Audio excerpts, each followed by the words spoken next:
I'm falling out of love with my girlfriend who refuses to work or improve her life at all, but ending things would leave her homeless as she has nothing going for her. I, 24 male, met a girl, 22 female, in a community college class when I was 20. We came from very different backgrounds. I was middle class trying to find a cheaper way to go to college, and she was living in almost poverty going to school because she was forced to by her parents who were threatening to kick her out. She dropped out about a year into her schooling while I continued and finished. During her first year we formed a relationship and she moved into my apartment more or less. Her relationship with her parents is pretty much non-existent and she has little to no outside friends besides one or two women she knew from high school, who are deadbeats in my opinion. I make around $80,000 a year so we live relatively comfortably, but there's still some strain on finances. I can't exactly say when I started losing feelings, but the fact that she refuses to work, will not cook and wants to eat out every day, does not want to go to school, and continuously wants to buy and spend money on clothes and other stuff just slowly started grating me more and more. I work in a female-dominated workplace, and having conversations, and interacting with coworkers who have so much going for them, have fun hobbies, and aspirations makes it all the more worse when your girlfriend is chronically online and spends 7 hours a day scrolling through Instagram or TikTok or Reels and thinks lovemaking is all she needs to do on her end. Our relationship isn't bad, we have fights every now and then like an average couple, have an active intimate life, but that's pretty much it. From her perspective if I broke up with her it would be out of nowhere, but I'm pretty much done, and know I could move on quickly and have nothing to be regretful about as crappy as it sounds.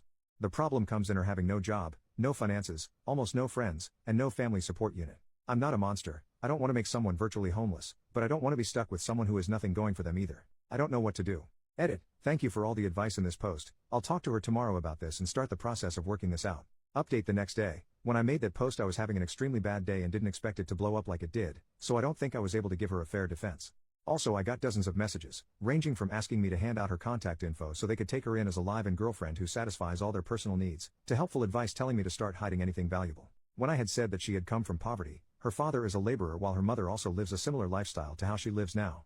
Their home is maybe 1,100 square feet and in a terrible place in town, and given her father's past ultimatum, I don't think he will take her back as she hasn't been back home in years. Yes, I have talked to her about this, since January maybe 3 times. Either by gently telling her it would be nice if she went out more to find a hobby at the very least, to flat out saying she was wasting away on her phone and that she needs to get a job or go back to school. Each time she either changed the subject, makes it a joke, or follows through for a couple of days before going back to her usual self. She is a kind partner, who asks me about my day, always tries to make me laugh or lighten the mood when I get annoyed, and generally shows a lot of affection. Which makes me feel terrible when none of that works anymore, and I just see her as another person. Now for the confrontation. Last night when we were both getting ready for bed, I didn't take my clothes off and instead just stood there telling her we needed to talk. At first she was just smiling and jumping up and down on the bed with her knees thinking I wasn't as serious as I was, but eventually she was able to read the mood. I told her something wasn't feeling right anymore, that I've tried to make this work and be patient with her for the past few years, but I didn't know how much more time I was willing to spend waiting for her to get a job, go back to school, or just get a hobby if anything. I told her that it annoyed and grated me that she just didn't seem to care about herself, and that I hated that she had no goals or aspirations. This was probably the first time in a long time she was as attentive as she's ever been during this conversation, and agreed to whatever I was saying, even also giving suggestions on where she can apply, what courses were starting to interest her, and even said I could look over her as she submitted applications online to make sure she wasn't lying. In her head it seemed like I was still willing to make this work, and a part of me believed this would finally be the moment that she would change. So it made the next part even harder for me and for her. At first I told her I didn't love her the same way, which slowly but eventually led to me saying I didn't feel anything at all about this relationship and was jaded. I was tired and wanted a fresh start with someone who was more goal-oriented, and wanted something more out of life. When she realized what I was getting at, she started to cry and asked why I didn't mention this sooner, and I said I've always asked her to cook, to go out with me to try something out, or to just go back to school, even when I offered to pay for her classes. Anything. She said she understands that part, but was upset why I didn't say it was leading to me losing interest in her, because from her perspective it seemed as if I still loved her all the same. She started apologizing, saying she wasn't in the right mental state and saying nothing was motivating her, and she genuinely had no interest in any hobbies. The only thing she liked was spending time with me, which is all she looked forward to in the day when I came home. None of this was really affecting my emotions besides making me feel uncomfortable, so I tried to continue by saying, I think her lifestyle would be better with another person, but she immediately cut me off and became more panicked. She started to apologize again for what she's done and said she would be a better girlfriend, that she would go with me tomorrow to wherever I wanted to go, and would look for courses in August that she could start doing. But she did not want to lose me since she had nothing else in life, and absolutely hated that I stopped loving her. There were so much tears and snot that I said we would have this conversation again when she calmed down, and we eventually did in an hour or so. She pleaded to give her 2 months to make a change and give her another chance, and promised that she would change. Again she listed off all the places she would apply to and said she would be a better partner. I never wanted to make her homeless, so this seemed like a good settlement, even though I still had my doubts. I then reaffirmed that I wanted to see other people, but she seemed much more adamant on this issue than the aspirations issue that she would be able to fix this. She said just give her a month to try and make the relationship work, and asked me again and again on what she could do to make her love her again, and that she didn't want me to hate her. She said that this was the worst part of it all, in the only person that she had just being done. It seemed as if she was about to break down again, so I said okay, we'll see how this relationship is in a month. In my mind, if I'm allowing her 2 months to get back on her feet, then by a month she would already be ready to move on. I also didn't want her to suffer a complete mental breakdown while I was still living her, so giving with her a month to let her fix the relationship would give her enough time to accept things.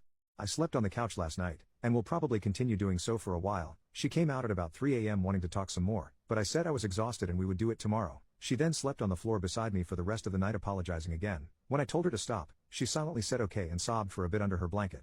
But that's everything that's happened so far. This was one of the hardest things I've ever had to do, but I regret nothing and feel much better letting everything out. I don't know how this situation will be in 2 months, but I was firm that it was the deadline. This post will probably get buried, so I probably won't do another update since I don't think anyone will care about this in a week or a month, but I will definitely private message those of you who have been helping me through this on how it turns out, or those who just want to be updated. But yeah, thanks. Edit to add. Firstly, for all of you who keep asking what my workplace is, I'm an RN. Secondly, I've been doing some self-reflecting and think I know how I want to go about this that will help with my lack of communication skills. I know I'm not a perfect person, but I still stand by my decisions I made that night 100% through and through. Update 3 days from the original. Hello. I have a partner who wants to start taking an interest in baking. She's a bit self-conscious and doesn't like asking or looking for outside help, and I'm kind of clueless in the subject, but I want to be able to find a resource to give some help for her. Are there any YouTube playlists or something similar you would all recommend to get started for someone who has little experience cooking as well? Update 1 week later. Hey all, it's been about a week since my last post and thought I'd give an update. A lot has happened. I find it easier to write than to speak in many situations, so this has been a great way to help my decisions and clear my head. Writing everything down has helped tremendously, and I will continue to do so until this is all over, and I will nuke everything afterwards. After the night confrontation, we didn't really speak all too much at home, with it being dry and awkward for a day or two, but I have been told I'm a workaholic by nature, so it was easy for me to stay at the hospital as a distraction. But in that time she did start to cook again.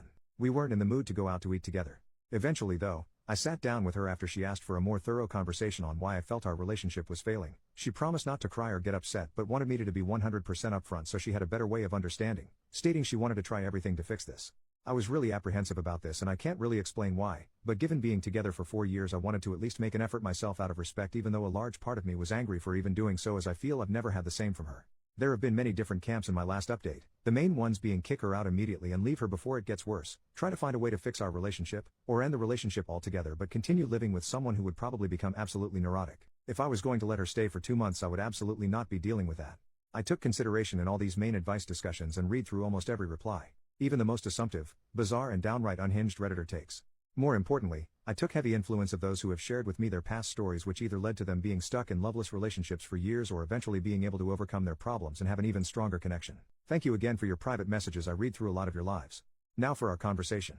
She said she saw something on TikTok where couples put a phone on a table with a timer and wanted to do something similar, for each person to air what made them upset. I said that was dumb. If we were going to talk about our problems, it would be better if there was no time limit. She eventually agreed and said I could go first, asking me first when was the time that I completely lost my love in her. As I said before, it was never one action, but a grating feeling that got worse and worse until it got to this point, and I told her that, so she then asked when was the time I felt the most angry. I said it would take some time to think for me, and she said that was fine. After a few minutes something came to mind. I couldn't formulate the right words at first, but it eventually just started to come out. I told her the worst time was when I was first starting at my hospital.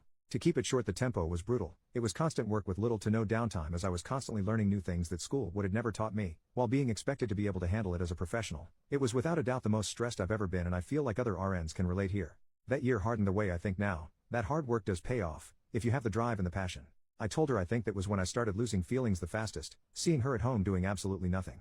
Coming home to no food made, to her not working a job, to her not learning anything, completely stuck to the internet with nothing to show for it. I said it made me even more upset when I had given suggestions for jobs with pretty easy schedules, or to find a new interest in school that would pan out better than last time, only to be rejected at my every attempt. I told her flat out that it disgusted me. She asked me why I didn't make this a bigger issue at the time, that I should have communicated this to her, but I said there's some things that shouldn't have to be said. I shouldn't have to remind her to wash her butt, eat, do something other than mindlessly scrolling on her phone for hours at a day, every day. I also told her that after coming home from the hospital during more stressful days, the last thing I wanted was to spend my time begging my girlfriend to do something productive, so I held my tongue and settled, as she was still nice and caring.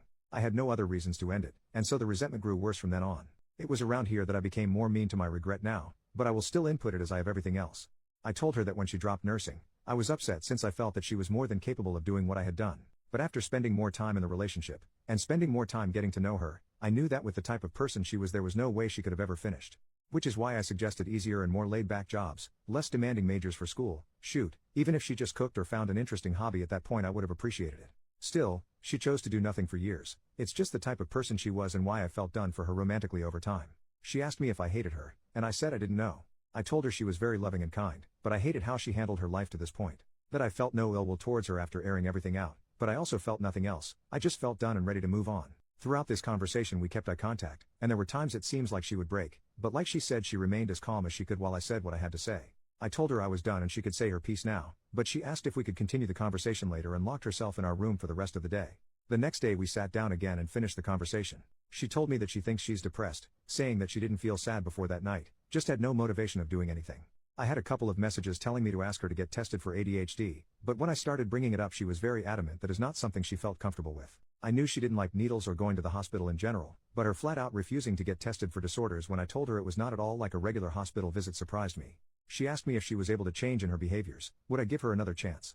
I said I didn't know, as I felt nothing right now and didn't know if her doing it would bring any feeling back, especially since it took my breaking point to do so. She asked if there was any compromise, and I told her again, if in a month I felt like there was enough reason to stay together I would, but that there was no guarantee that my feelings would return, but I would match any effort she also put out. She was frustrated by my answer, but I said that's how it would be. She gave me a piece of paper to look at that she was working on last night that had a list of hobbies and interests she wanted to look into, the two major ones being photography and cooking again.